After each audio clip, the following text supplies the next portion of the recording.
Let's speak about the system benefiting celebrities. These are the celebrities that are not a once in a lifetime or once in a decade icon. In my opinion, this is my opinion, and I'm going to elaborate as to why I feel like that. Once in a decade icons are rare. Okay, so I'm going to speak also about the boiling river of life. But before I get into that, let's talk about or speak of what I'm trying to say in regards to um, once in a decade icons versus today's stars. That's going to be my title. Every generation is hungry for someone to believe in, someone who doesn't just sing or speak but embodies the spirit of their people. Once in a decade or even once in a lifetime, there are figures like Nelson Mandela, Martin Luther King Jr., Malcolm X, Fela Kuti, um, Nina Simone, Bob Marley. They will emerge. They weren't just entertainers or politicians, they were magnifiers of what their people needed to be heard. They stood at the intersection of suffering and hope, and they carried that burden like fire in their bones. The martyr spirit versus the celebrity spirit. Icons of the past often knew that being a true leader meant being a martyr, sacrificing by putting your life on the line, not sacrificing your family and blood for the system. So Mandela gave his freedom. Martin Luther King Jr. gave his life, his brother's life. His mother was shot after he was murdered as well. His brother was found in face down in a swimming pool, fully dressed. His mother was shot while playing the piano in church. They needed to take away all of his influence. How did anyone know that Martin Luther King's mother was a powerful influence in his life? It had to be someone she spoke to, someone that was giving up information, someone that was close.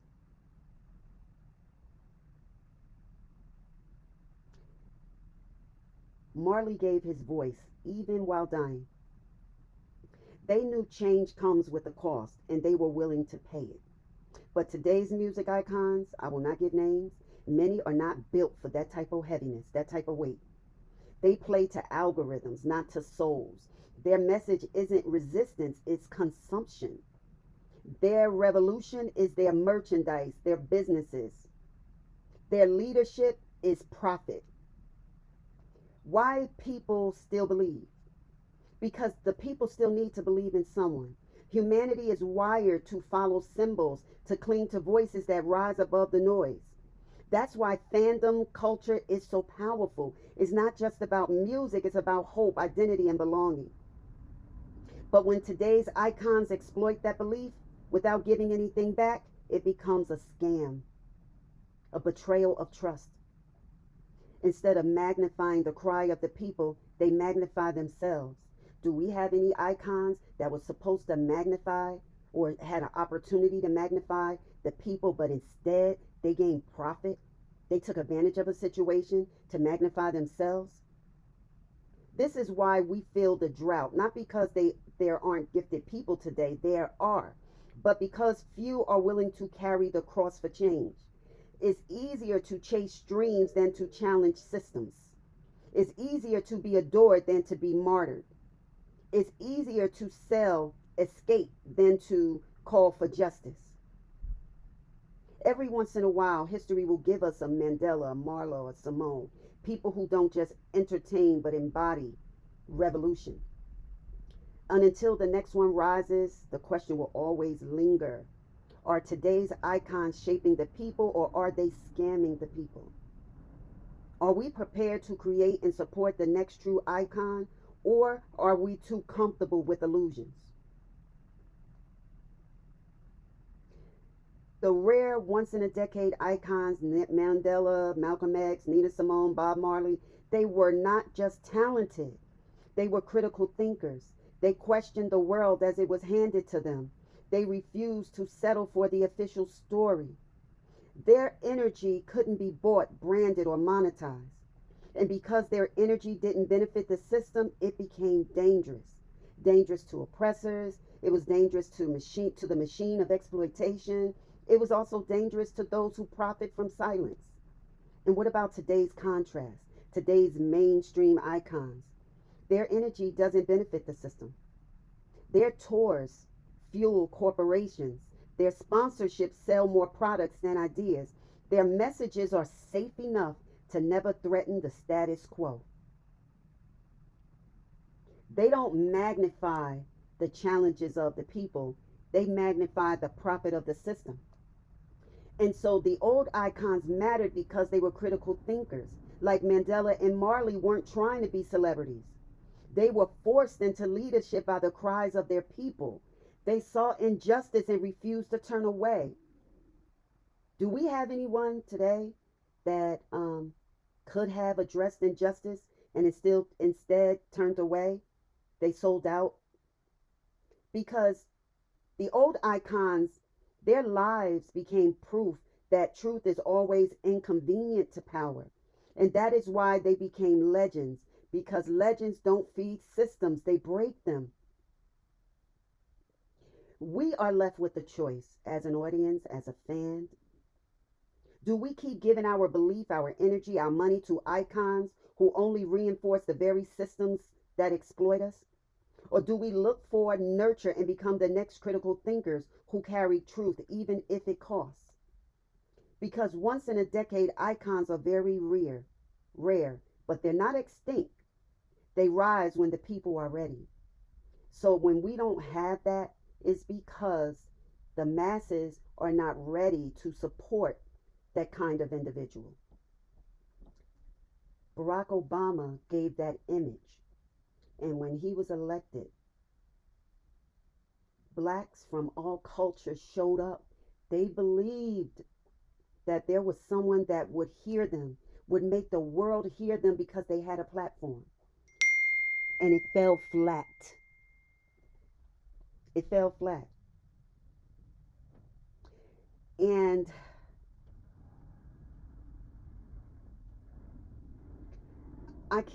it's, I'm going to speak about the boiling river because I need to kind of match that up. Many of you may not be familiar with such a thing. Because life feels unbearable sometimes, like the heat is more than you can take. But what if I told you your life is like a boiling river? It's a force for destiny, it's unstoppable, and it's dangerous. And what if I told you the same is true of our culture? Whether once in a decade icons like Nelson Mandela, Bob Marley, or Nina Simone, they burned with truth that shook systems, while today's stars trade truth for fame. Let's talk about this boiling river of destiny. This is something that I had on my mind. And this is why critical thinkers, not celebrities, change the world. There's a story of, it's called the Shanay-Timpishka, and it's a boiling river, literally. The mystery of it is that it's too hot, too dangerous, but yet it's flowing anyway. Heat is purification and struggle as shaping. This river doesn't wait for permission to flow, right?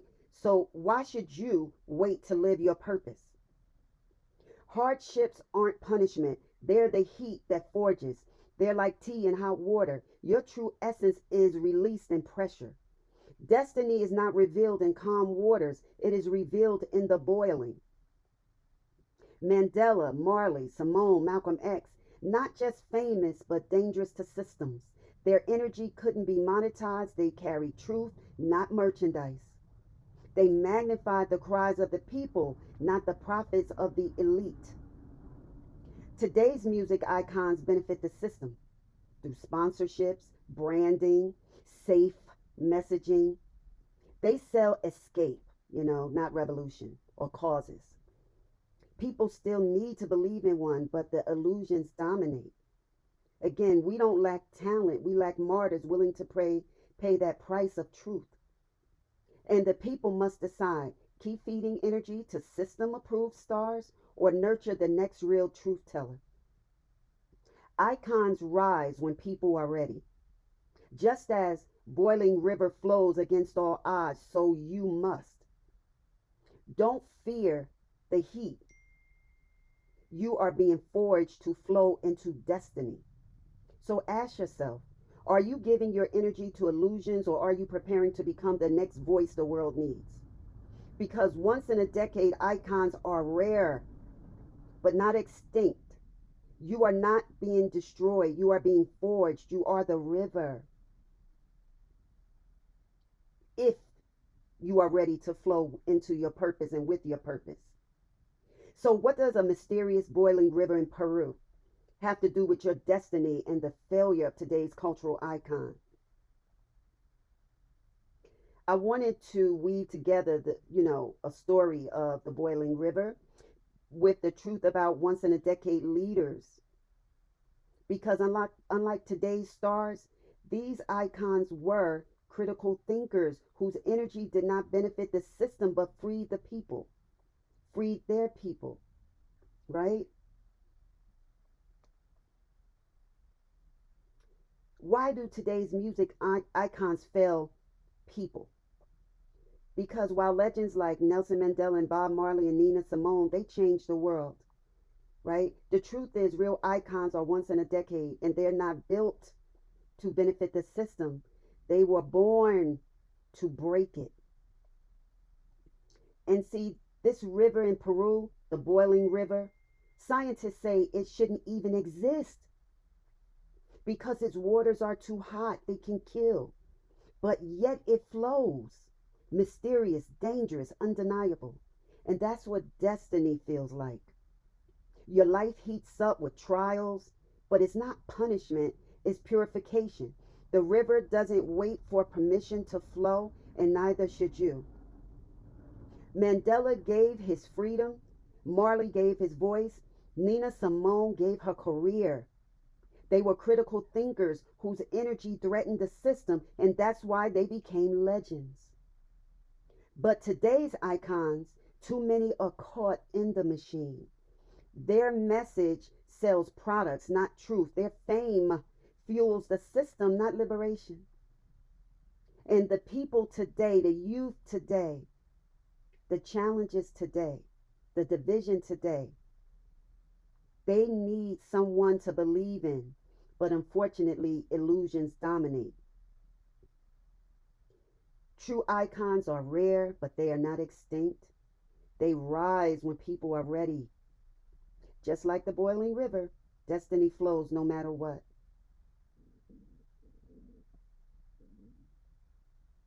Now, what about Tupac? I say Tupac was a bridge figure. He carried the spirit of the once in a decade icon, the critical thinker, the truth teller, the martyr energy, but he also lived inside the celebrity machine. So whether you include or remove him, it will depend on how you receive this message. And I say Tupac is a keeper because he spoke truth to power. They got money for wars, but they can't feed the poor, was a line. He embodied the martyr spirit. His life and death became symbolic.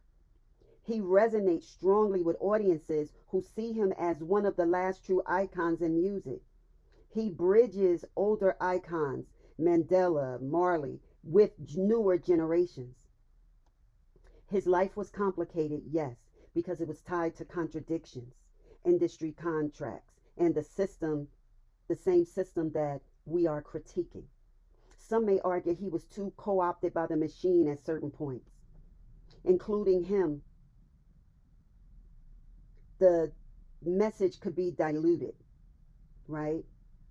He wasn't a pure line. He didn't have a pure line between the system benefiting stars versus the system breaking icons.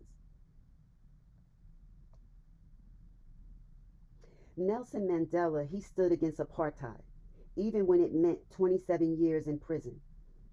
He refused conditional release because the offers that required him to renounce his struggle.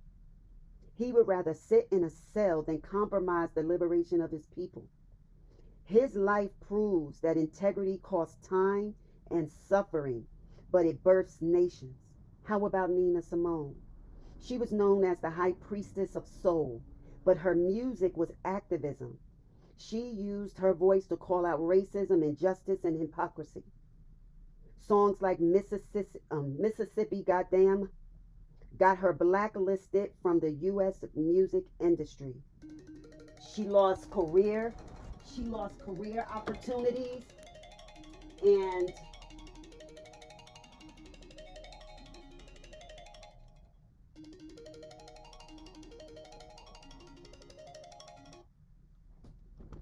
I apologize. She was known as the high priestess of soul, but her music was activism, very much so.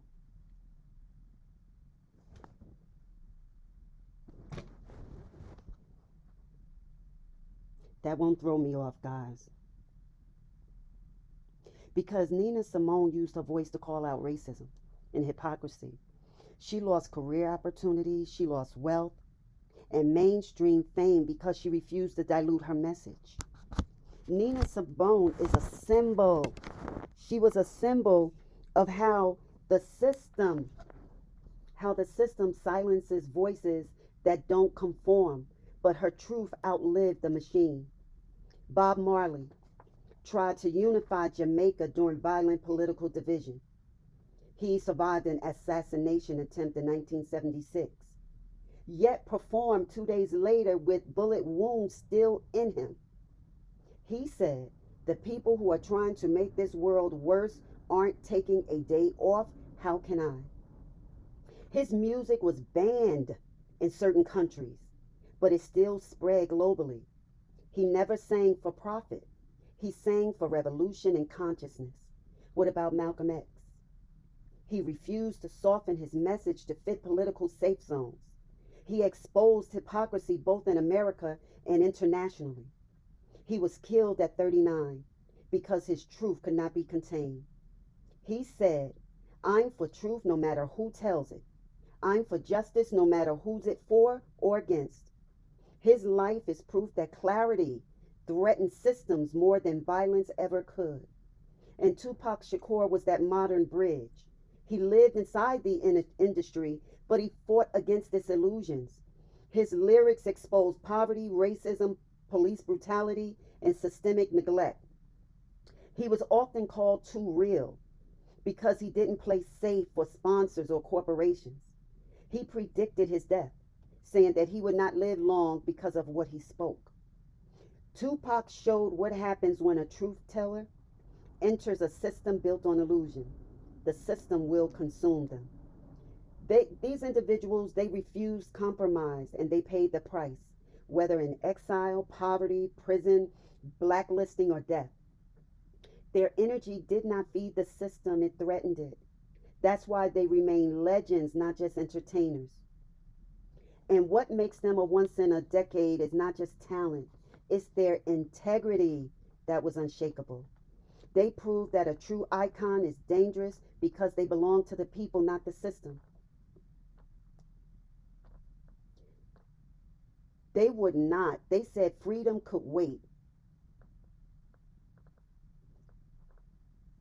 Nelson Mandela said no. He sat in a cell for 27 years because compromise was not an option. The world bent around him, but he did not bend to the system. His chains became his testimony. And when he walked free, nations shifted. They told Nina Simone to sing love songs, not protest songs. She said no. Her piano keys became weapons, her voice a revolution. Mississippi Goddamn was banned, blacklisted, silenced from airways, but truth cannot be banned. Her career was stripped away, but her spirit became eternal. They shot at Bob Marley to silence him. He showed up 2 days later, wounds still fresh, guitar in hand. They wanted him to choose sides, but instead he chose the people. So his lyrics burned hotter than the bullets, and the system could not contain the fire of his voice. Malcolm X, he was clear, uncompromising, and untamed. He refused to water down the truth. He said, "I am for truth no matter who tells it," and because of that, they marked him. Because systems can digest lies, but they choke on clarity. They choke on truth. And then came Tupac, a prophet in hip hop form. He stepped into an industry built on illusions, but he was too real, too raw, too dangerous. He spoke of hunger, poverty, and revolution, and the system swallowed him whole, but not before his words branded themselves into generations. These are the ones that did not bend, not to money, not to fame, not to systems, built on silence, and that's why they still speak. Long after prisons, blacklists, bullets, and betrayals, their voices remain because truth tellers don't lie and they don't die, they multiply. Nelson Mandela, the system wanted him to renounce the struggle against apartheid in exchange for early release. They wanted him to accept peaceful reform while leaving the machinery of oppression intact. In short, they wanted his silence in return for freedom. Nina Simone, the system wanted her to stop singing protest songs. They wanted her to soften her message, stick to love ballads, stay marketable. They wanted her talent without her truth. And in Bob Marley, the system wanted him to be just another entertainer, to sing songs without revolution, to be commercial reggae without the fire. Even in politics, leaders tried to use him as a pawn to endorse their side. They wanted him to choose profit over prophecy. Malcolm X, the system wanted him to dilute his clarity, dilute him being woke, to keep his message safe and confined to civil rights inside America, not connect black struggles globally, not expose imperialism. They wanted him to stay contained, not international. Tupac Shakur, the system wanted him to be just a rapper. They wanted him to glorify money, women, and violence, but not expose poverty, racism, and corruption. They wanted his charisma without his consciousness. They wanted him to be profitable, but not prophetic. And what's the pattern here? The system demanded the same bargain. They wanted them to bargain their talent without truth, their voice without vision, their fame without fire. The system wanted them to bend into being harmless icons who could entertain, distract, or sell products, but never challenge power structures. And we know we have that today. And they refused, and that refusal is why they became legends instead of celebrities.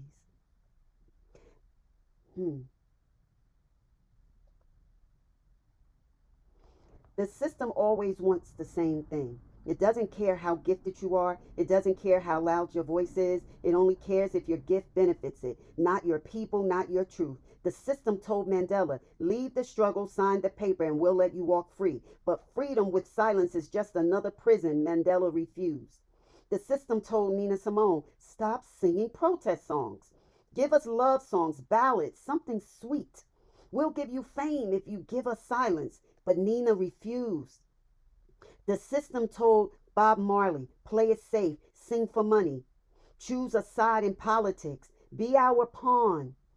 We'll make you rich if you give up your fire. But Bob Marley refused.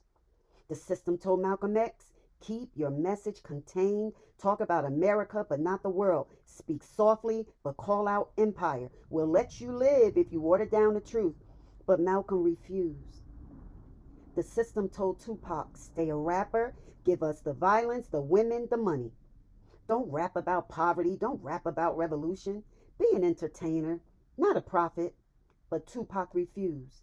The system always whispers the same bargain. Talent without truth, voice without vision, fame without fire. But the ones we remember, the once in a decade icons, they all answered the same way. They answered no. And because they refused, their names live forever. And that's all I have for you, and I'll see you on the next one. Bye-bye.